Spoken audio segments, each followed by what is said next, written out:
السلام عليكم ورحمة الله. أهلا بيكم أحلى أخوات وأحلى متابعين ومشتركين. أهلا بيكم في قناتي مطبخ ماجي وجوجو. شايفين طبق المكرونة الجميل ده؟ ده طبق مكرونة بالخضار. حد جربه منكم؟ جربتيه يا ماجي قبل كده؟ لا يا ماجدة ما جربتوش. طب جربيها يعجبك إن شاء الله. مكرونة بالخضار. آه ما اعرفش بقى حد عملها قبل كده، بس هي يعني حلوة مشبعة.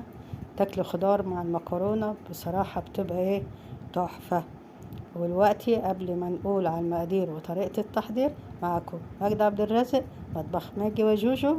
وايه يا ماجي، يلا نبدأ. بص يا ماجي، عندي ده هنا عصير طماطم، ده خضار مسلوق نص سلقة. شايفة يا ماجي البسلة دي انا مفرزها؟ شايفة شكلها ما شاء الله عامل ازاي، اكنك لسه جايباها طازه. خضار مشكل، ده عباره عن كوسه وجزر وبسله. عندي بقى البهارات: بابريكا، كمون، فلفل اسود، كزبره ناشفه وملح و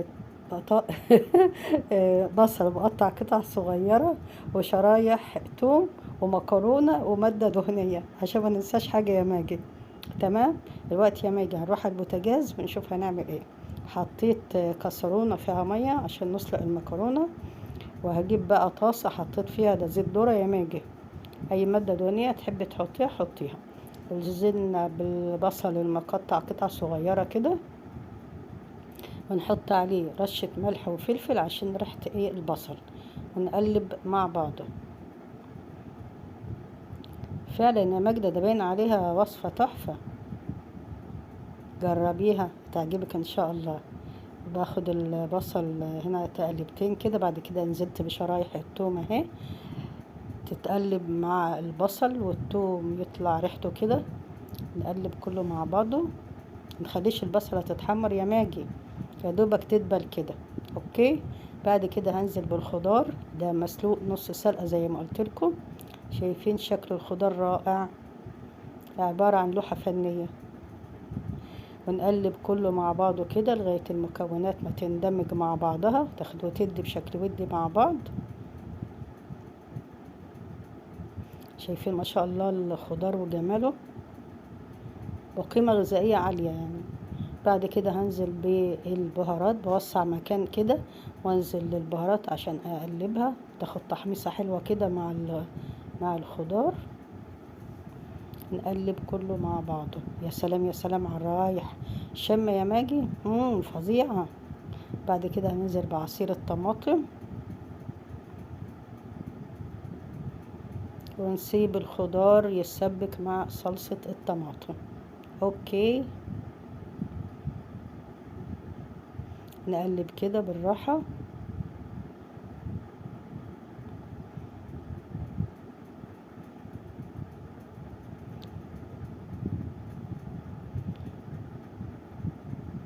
شايفة يا ماجي؟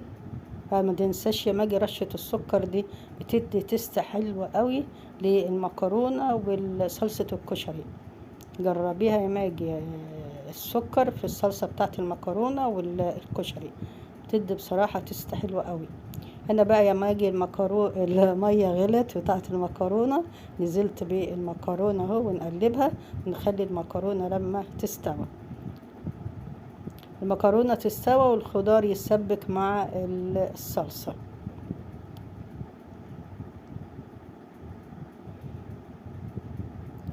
شايفة يا ماجي؟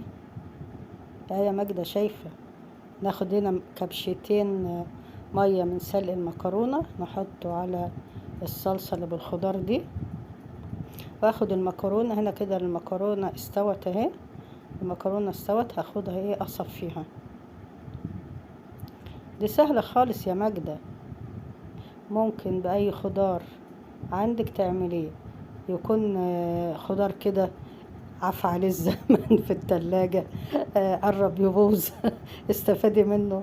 اعملي يعني، عندي الكوستين دول كانوا من زمان في التلاجة، فايه كانوا هيبوظوا، فقلت حرام يعني اعملهم ايه مع المكرونة. هنا خلاص المكرونة استوت وشربت الصلصة بتاعتها. شايفين ما شاء الله شكلها تحفة، المكرونة مع الخضار نغمات موسيقية كده مع بعض، لوحة فنية. عفوا. طريقة سهلة، جربوها هتعجبكم إن شاء الله. وده شكل طبق النهاردة، المكرونة اللي بالخضار، وصفة تحفة وطعمها تحفتين. وصفة النهاردة خلصت، لكن وصفاتي لسه ما خلصتش. كنت معاكم مجدة عبد الرازق، مطبخ ماجي جوجو. أسيبكم في رعاية الله وأمنه، مع السلامة.